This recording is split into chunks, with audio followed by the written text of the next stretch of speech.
Imagine renting like a beautifully preserved historic home, right? And you decide, hey, I want an open concept kitchen.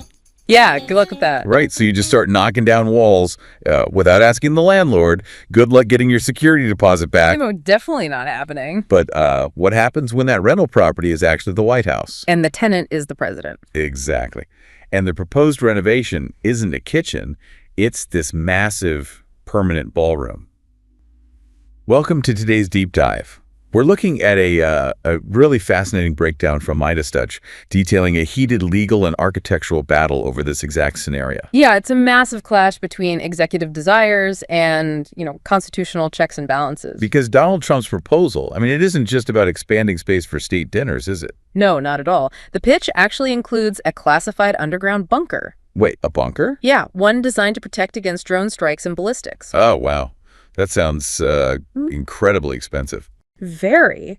And constructing something of that magnitude on White House grounds requires serious funding, which immediately hit a massive legal wall. Right, because of the courts. Exactly. Federal Judge Richard Leon, who, by the way, happens to be a George W. Bush appointee, he completely halted the construction. Because only Congress has the power of the purse. And it goes back to that landlord analogy I was making earlier. Right, the credit card. Yeah. A tenant can't just build a permanent, extravagant extension using the landlord's credit card without permission. It really can't. And Judge Leon basically ruled that bypassing Congress for this funding directly violates constitutional checks and balances. Well, when the legislative wallet snaps shut, a determined executive branch goes looking for a loophole. Which brings us to the National Capital Planning Commission. After the court blocked the project, Trump publicly touted an 8-1 approval vote from this planning board. Like, that's the ultimate green light to just keep digging. Yeah, framing it as a total victory. Which is wild, especially considering the Midas Touch breakdown highlights that Trump actually replaced board members, like just days before that specific vote. Oh, and it gets better.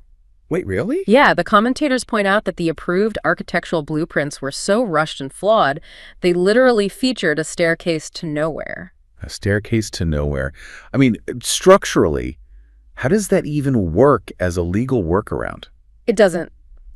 From a structural and legal standpoint, this workaround fundamentally misunderstands how federal authority operates, Right. An executive agency like a planning commission, they only have the power to approve zoning or aesthetics. They cannot appropriate funds. Bypassing a federal judge's ruling on congressional oversight by getting a thumbs up from an urban planning board. Is like asking a building inspector to pay your mortgage. Yeah, exactly. The Anti-Deficiency Act strictly prohibits the executive branch from spending money Congress hasn't explicitly authorized.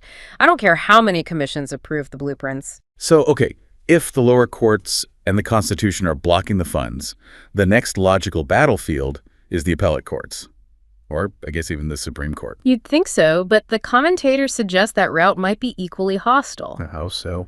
Well, they bring up a recent, really dramatic moment where Trump actually walked out in the middle of a Supreme Court oral argument. Right, I remember that. Now, that walkout was over a completely different issue, a 14th Amendment executive order, but it illustrates this growing friction whenever his executive authority is challenged at the highest judicial levels. Oh, interesting. So the commentators argue this strained dynamic makes appellate judges way less likely to overturn the Ballroom injunction. Exactly. And interestingly, they also theorize that the judges might simply view the proposed massive addition as an obnoxious eyesore. An eyesore? Yeah, one that just ruins the White House's historically humble neoclassical footprint. Wait, hold on.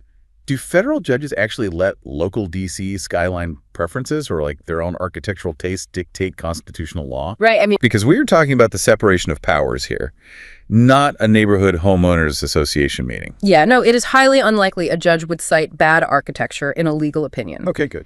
The strict law, Congress's exclusive control over funding, is the actual undeniable barrier here. Right. But, judges are human.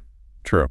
And when they're asked to interpret the broad, sometimes murky limits of executive power, the permanent, highly visible, and historically disruptive nature of this specific project might make them much less inclined to look for creative legal interpretations to accommodate it. Exactly. Which is exactly why you, listening to this, should care about this obscure architectural dispute.